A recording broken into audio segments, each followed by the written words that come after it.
আমার নাম সাইমন আকবা এবং এটি আমার মেয়ে ভিক্টোরিয়া আকবা। আমরা হৃদরোগের সার্জারির জন্য নাইজেরিয়া থেকে এসেছি এবং যখন আমরা এসেছিলাম তার শ্বাস নিতে সমস্যা হচ্ছিল।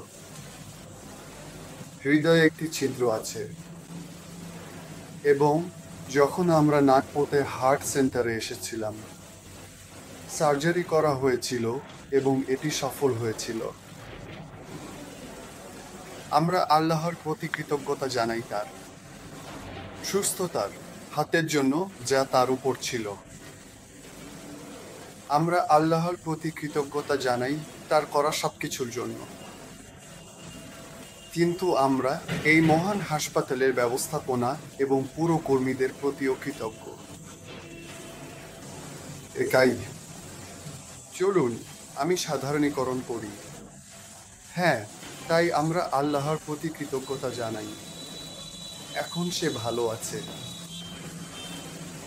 আজ ১-০ জুন ২০১১ তাকে হাসপাতাল থেকে ছাড় দেওয়া হয়েছে।